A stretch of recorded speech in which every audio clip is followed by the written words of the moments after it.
September 6, 2025, and today we have the women's final.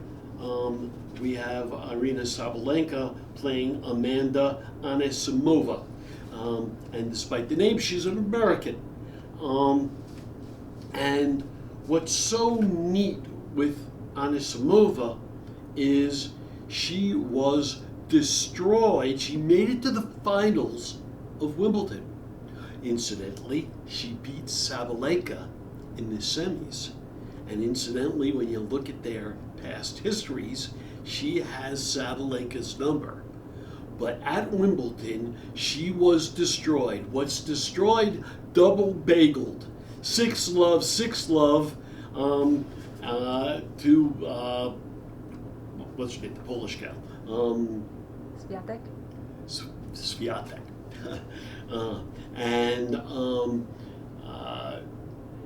She came back and she beat Swiatek handily. It's a good match, but beat her handily. And then she was playing Naomi Osaka, and it was a good match. And Naomi came out in her purple best, little ruffles down there, but Amanda's too good. It was a really cool match, and she won. And I'm looking forward to today's match because Sabalenka has not won. This is the first time she's not won a major this year, and she knows that Amanda has her number. It'll be a really good match. Let's go backwards a little bit. It was real good to see Naomi Osaka back. She's a nice gal, right? She's a nice person. That little voice is still so funny and cute, I guess. But she brought interest and love for the game and some real powerful playing. She wiped out Coco Gauff, wiped her out. And Coco Gauff, if we talked about it, changed coaches just before the U.S. Open because she can't serve.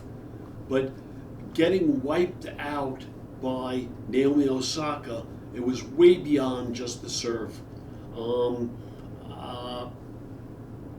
Way too many errors, the court coverage, strategy. Coco Gauff has got to go back into the laboratory, which is fine. She's young. She's going to go back in. Sabalenka beat Pegula, Jessica Pegula, the daughter of the owner of the Buffalo Bills. So she beat the billionaire daughter, and it was a good match. They know each other. But Sabalenka, when she's really hitting all out, it's just tough. And she beat Pegula. There was one moment where Sabalenka was showing some edge, and the crowd was looking for a little quiet, and she did a strut, and she acted just like Mick Jagger of the Rolling Stones. It was great. Little freestyling, they walk in and it says pressure is a privilege, and it's a Billie Jean King line, and I guess that's kind of cute, unless you're poor and you can't make the bills, or you're sick and you have all kinds of financial and health problems, and kids are misbehaving and not getting along, and I don't know that pressure is a privilege. It's put up there like it's this wonderful thing for rich tennis players to, yeah, sure. But so it's really misused.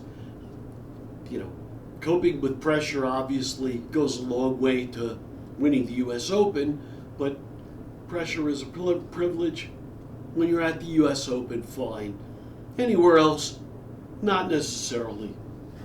Cliff Drysdale, retired. What a mensch. What a gentleman. What a once upon a time stud. Even at whatever he is now, 86 years old or whatever he is, he still is.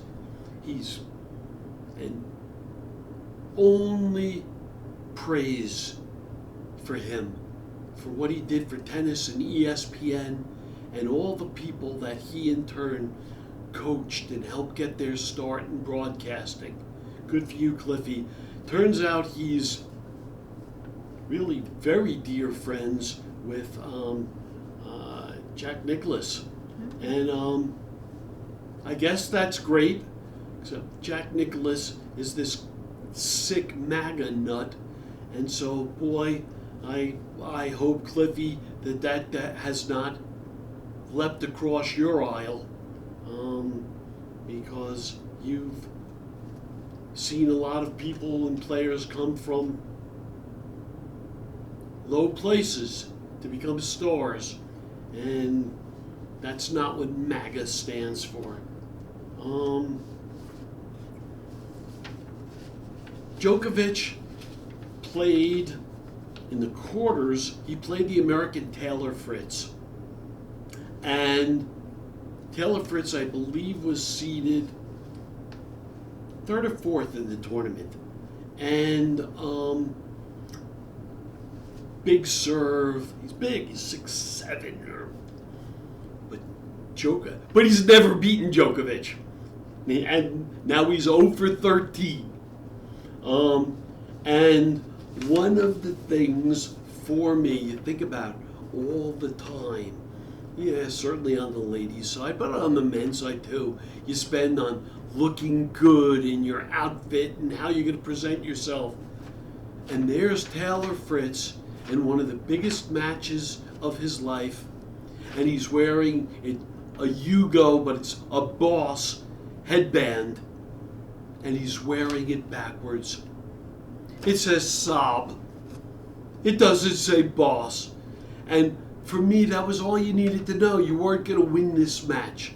If you can't even come out there with your headband put on properly, you're not ready to rumble. And Djokovic took care of him. But we are now at a point with two players predominantly, Sinner and Alcaraz, where they are head and shoulders above the rest. They are tremendous talents. They are lovely people. They're fun, and they're going to play in the finals tomorrow. Can't wait. What great theater. There were some other great stories, and one of the ones that we really loved was Leylah Fernandez playing doubles with Venus Williams. Venus,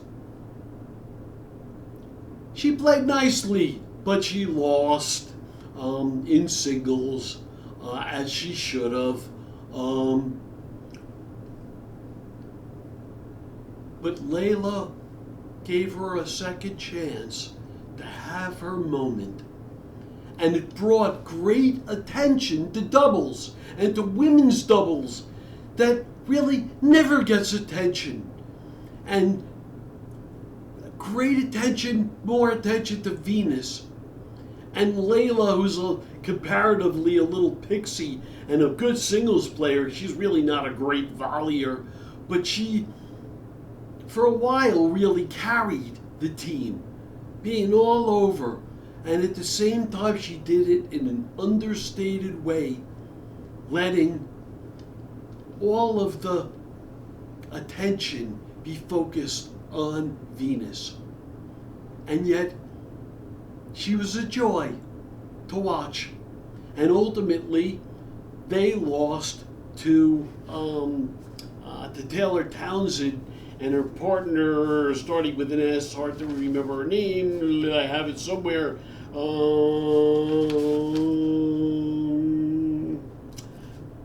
I can't say it.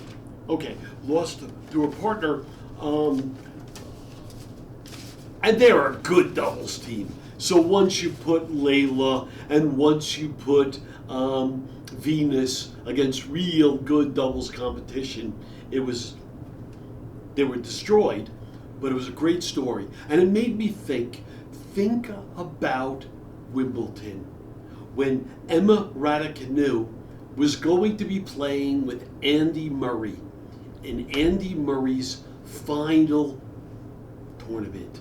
He was retiring, and they were going to be a mixed doubles team in Wimbledon that Andy Murray had won. Obviously, he's a Brit. What a lovely, charming story. But Emma, she's too hot to trot, isn't she? At least too hot for mixed doubles. Remember, she withdrew, she sided, and rather than doing the charming thing that Leylah Fernandez did for Venus, she just sold out Andy Murray. And I couldn't help thinking about that watching Leylah and Venus, the Emma Raducanu sellout. And there was one other thing I'm going to bring up, and it was just so funny. I've been told that young people can't even tell time on a clock anymore. It has to all be digital. But here we have this commentator, and Coco Gauff is having problems with her serve, but she's talking about how she likes to use the clock metaphor to help people understand where to toss the ball. And she said, you should be tossing the ball to 11 a.m., not 1 p.m. Lady, it's a clock. There's no a.m., p.m. It's 12 hours. You should be tossing to 11, not 1. The a.m., p.m., what? Oh, even you can't even do the metaphor right, Schmendrick. Anyhow, the Open's been terrific. These double deuce or whatever they are, cocktails for $23 have been something, and chicken nuggets with caviar for $100 or whatever the hell the crap is. But attendance has been great. The weather has been out of this world, and it has been some great competition and nice escape. This is Hal Mintz. Thumbs up or feet up. Thank you.